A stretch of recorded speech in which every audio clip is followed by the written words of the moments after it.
नमस्कार दोस्तों, मेरा नाम है शमीर। आप देख रहे हैं एचपी स्टडीज चैनल को। दोस्तों, आज के इस वीडियो में हम डिस्कस करने वाले हैं एचपी जी के विद फुल एक्सप्लेनेशन। तो क्वेश्चंस को तो हम डिस्कस करेंगे ही, साथ में अदर इंपॉर्टेंट इंफॉर्मेशन को भी डिस्क्राइब करने की कोशिश करेंगे, ताकि एक ही क्वेश्चन के साथ आपके 4 या 5 इंपॉर्टेंट क्वेश्चंस कवर हो जाएं। कोशिश करना वीडियो को लास्ट तक देखने की। बाकी जो भी आपके डाउट्स हों, क्वेरीज हों, क्वेश्चंस हों, ये है मेरा व्हाट्सएप नंबर।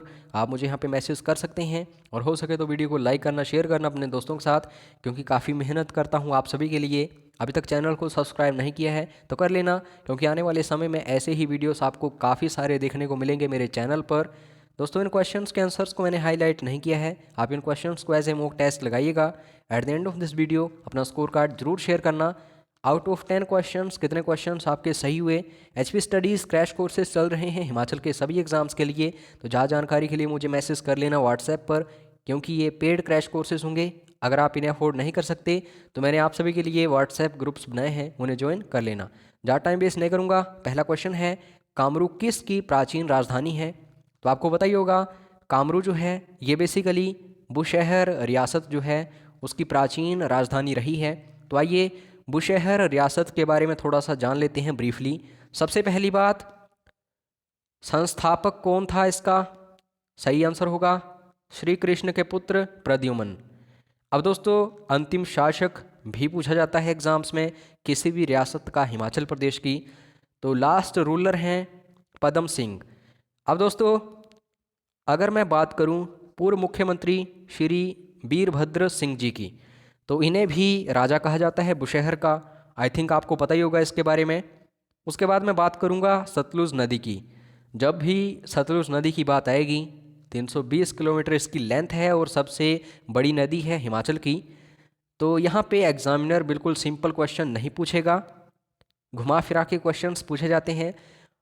यहाँ पे पूछा गया है कि कौन सा ऐसा जिला है जहाँ से होकर सतलुज नदी नहीं बहती?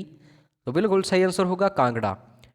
इसका पता आपको तब चलेगा जब आपको पता होगा कौन कौन से ज़िलों से होकर ये नदी बहती है। तो आइए इसे ब्रीफली डिस्क्राइब कर लेते हैं। सबसे पहली बात, मानसरोवर झील यानी कि तिब्बत से इसका उद्गम होता है सतलुज नदी का। हिमाचल में कहाँ एंटर करती है? शिपकीला, काफ़ी फेमस ये दर्रा है। और किन्नौर से होके शिमला, कुल्लू, मंडी, बिलासपुर, ऊना, फिर एग्जिट करती है हिमाचल से, यानी कि बाहर निकलती है। कहाँ? पंजाब। तो ये आपको पता होना चाहिए। अब इसकी जो प्रमुख सहायक नदियां हैं ये भी एग्जाम्स में पूछी जाती हैं बार बार। तो जब भी इसकी सहायक नदियों की बात आएगी, सबसे प्रमुख नदी वास्पा। दोस्तों, वास्पा जो है ये बेसिकली आपको कहाँ देखने को मिलेगी? किन्नौर में। और अड़ी खड्ड ये भी फेमस है काफ़ी, स्पीति। अब दोस्तों, एग्जामिनर स्टूडेंट्स को पजल करने के लिए इसको डाल देता है एग्ज़ाम में, और हम सोचते हैं कि लाहौल स्पीति से होकर तो ये सतलुज नदी बहती ही नहीं। तो आपको बता दूं, स्पीति जो है ये भी टच करती है सतलुज को। नोगली, सोन ये भी प्रमुख सहायक नदियां हैं सतलुज की, तो ये आपको नॉलेज होना चाहिए। अब दोस्तों, पर्वत श्रृंखलाओं की बात करूं, हिमाचल में काफ़ी फेमस हैं। और पीर पंजाल ये बार बार क्वेश्चन एग्जाम में आता है। तो ये मुख्य रूप से किस ज़िले के साथ जुड़ा हुआ है? तो आपको बता दूं, बेसिकली चंबा। अब दोस्तों ध्यान देना, ये जो पीर पंजाल की पहाड़ियाँ हैं ये बेसिकली आपको 3 नदियों के आसपास देखने को मिलती हैं। पहली है झेलम, दूसरी है चिनाब, और तीसरी है रावी। तो झेलम तो ये तो तय है कि हिमाचल से होकर ये नहीं बहती। चिनाब नदी की बात करूं तो ये बेसिकली लाहौल स्पीति में इसका उद्गम होता है, लेकिन ऐसा नहीं कि ये चंबा से संबंधित नहीं है। आपको पता ही है, ये लाहौल स्पीति से नीचे आती है चंबा की ओर, और यहाँ से बहती है। और रावी, रावी का आपको पता होगा इसका उद्गम बड़ा भंगाल यानी कि कांगड़ा से होता है, लेकिन चंबा में ये बहती है। तो 2 प्रमुख नदियाँ जो हैं चंबा की, तो ओबियसली पीर पंजाल की पहाड़ियाँ चंबा से संबंधित हैं, तो अच्छे से पढ़ लो। अब दोस्तों, हिस्ट्री की बात करूं तो काफ़ी इम्पोर्टेंट है। जसवां दून ये जो रियासत है, पूछा जाता है कि इस समय ये कहाँ है एट प्रेजेंट? तो बिल्कुल सही आंसर होगा ऊना। आइए जसवां दून इस रियासत के बारे में भी जान लेते हैं। जब भी किसी भी रियासत की बात आएगी, सबसे पहला क्वेश्चन होता है कि इसकी स्थापना किसने करी? तो बिल्कुल सही आंसर जो है वो है पूरब चंद। 1170 ईस्वी में इन्होंने ये जो जसवां दून रियासत है इसकी स्थापना की थी। तो यहाँ पे अंतिम शासक कौन था, ये प्रश्न भी बनता है हर क्वेश्चन के साथ। तो राजा चैन सिंह, ये आपको याद रखना है। क्या आप कमेंट करके बता सकते हैं ऊना जो है ये एक सेपरेट ज़िला कब बना था? आपको सिर्फ सन यानी कि जो इसका ईयर है वो टाइप करना है, अभी कमेंट कीजिए। उसके बाद दोस्तों मैं बात करूँगा कहलूर की। यहाँ पे प्रश्न क्या है इसको ध्यान देना। हिमाचल के किस प्राचीन रियासत के राजा बुंदेलखंड के चंदेल राजपूत थे? अब आपको ये पता चल गया होगा कि ये बुंदेलखंड से आए थे और ये चंदेल राजपूत थे, तो ऑब्वियसली कहलूर यानी कि बिलासपुर बिल्कुल सही आंसर होगा। अब आइए कहलूर के बारे में भी जान लेते हैं। सबसे पहली बात, कहलूर ही बिलासपुर है और ये हिमाचल प्रदेश के साथ कब मर्ज हुआ था? 1 जुलाई 1954, आपको याद रखना है। और इसका जो संस्थापक है बीरचंद, 697 ईस्वी में इसने स्थापना की थी कहलूर रियासत की। उसके बाद दोस्तों आनंद चंद, ऐसा नहीं कि 1947 तक ही ये यहाँ के राजा रहे थे। दोस्तों याद रखो, जब 1947 में हमें आज़ादी मिली थी तो उस समय आनंद चंद जो थे ये शासक थे कहलूर के यानी कि बिलासपुर के। तो ये चीज़ें आपको अच्छे से याद रखनी है।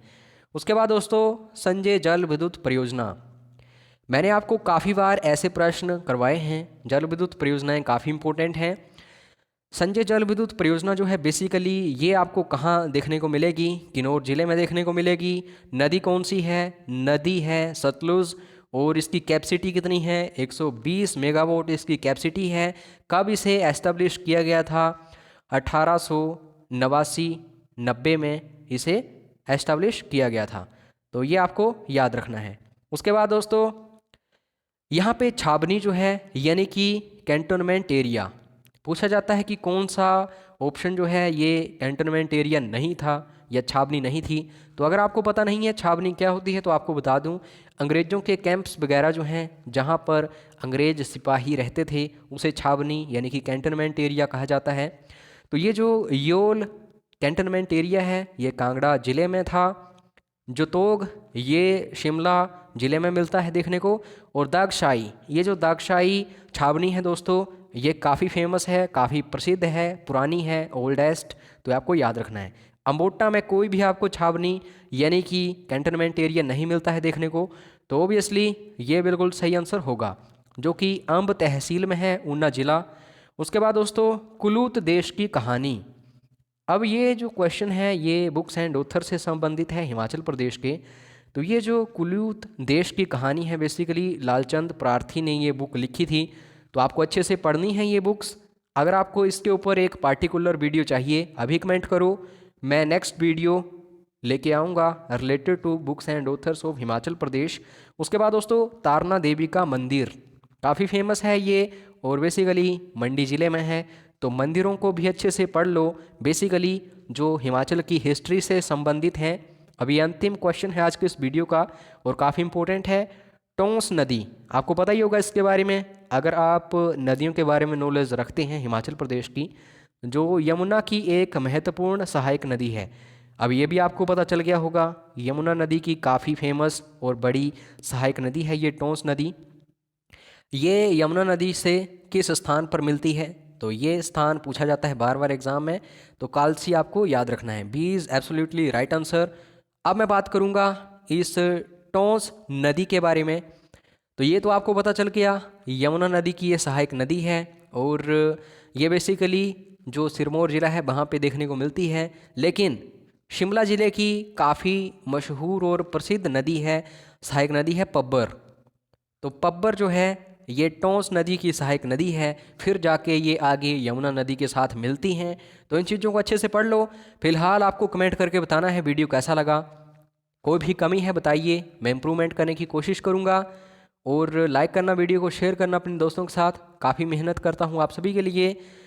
तो फिलहाल दोस्तों वीडियो देखने के लिए धन्यवाद। जय हिंद, जय हिमाचल।